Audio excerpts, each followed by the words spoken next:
because of the strength of the relationships with clients, one, like attracts like, which is really interesting. So a chunk of my clients that I've picked up have come from health and fitness world. So there's people I train with. There's a client that I actually train with at his house every couple of weeks.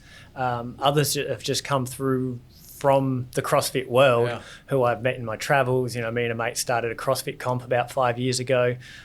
We did a couple Did of... you? Yeah. I didn't know that. Whereabouts? All right, pause. So when I left the bank, you know how great ideas come out over beers? Yeah. So I was sitting Most there... of them. This was great. We were sitting there with a mate of mine, Greg Samuel, and we were sitting there and we were a couple of beers in and we said, you know what, there's a few good CrossFit comps in Adelaide, but geez, I reckon we could do it so much better. Yeah. We should do the biggest one in Australia. And we said, all right, let's do that. So this is going back. 2014. So just as I was about to leave the bank. So I got to ask the question, was there any documentaries on Netflix? No. Okay. So this is before it was Netflix flated. Yes. Next flickable? I don't know. Next flick flated, like inflated. Yeah. I think I just created a new word.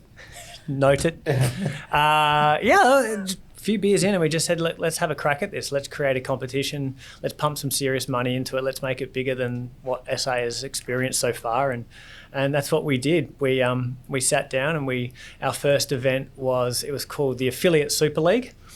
And I think we shut the website down. But we hired the whole of Collie Reserve down at Glenelg. We shipped in 14 tonne of gear from Brisbane. Major sponsors, minor sponsors. We had the biggest prize pool in Australia at that point. We fenced it in. We had a DJ. We roped off a whole section of Glenelg Beach for a stand-up paddleboard event. We flew athletes in from around Australia and put them up down at Glenelg. Are you serious? Yeah. So who won? It was a guy called Nathan Beeves out of Sydney. And then who won the female? Can't remember. But there was no James Newbury? No, he was injured. Devastating. Wow. Yeah, Jay Newbury. I'm always remembering that, buddy. Don't you worry. But it was awesome, man. Like it was the most stressful thing I've ever done. I guess because we came from finance world, we structured it a little bit more professionally than other events. So we had sponsorship packages, we had gold, silver, bronze, we had naming rights, we had all this sort of stuff. So that's why we could give away some serious prize money compared to what these other comps were doing. And I think we dropped 50 grand on it. So did you make money? No, lost money on the first one. Yeah. The second one we said, all right, let's go again. We're going to do this. And I think we did it. I think it was about 9 months later. We tried to do it in 2015, I think it was.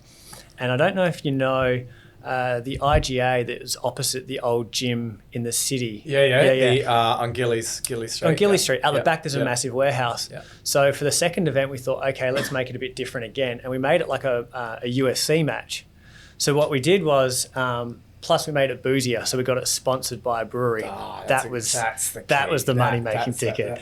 And it was awesome. So in a nutshell, we just okay, let's roll the dice again. Let's do this. We put a big a ring in the middle of the whole warehouse. We had seating around it. You could buy tables around the event as well. So this is a UFC event? No. It's still CrossFit, but we set it up like UFC. So we had this ring in the middle where people would compete in this big 4-person rig. And it started with whatever it was, 20 people, and it narrowed down to the finals. And so you'd make money on every stage you got through. So every level you won, you'd win $100, $200, $300, $400, $500, until you won $1,000 in the last one or something. That's cool. But then it was all under lights. So the last one was at night time, and we had the two guys, the last one's going to head under lights with pitch black, just kind of facing each other, doing a big battle off. And we made money on that one at least. Wow. But then we realised this isn't going to pay the bills. I was going to say, you put a lot of thought into that. Yeah, it was pretty serious. It was pretty cool. That's cool. There was a lot of drunk ahead people. Of its time. And now they just hire out Madison Square Garden. Yeah, next one. We looked at hiring the entertainment centre. They wanted $25,000 though, so we said no. But anyway, there you go. Wow, okay.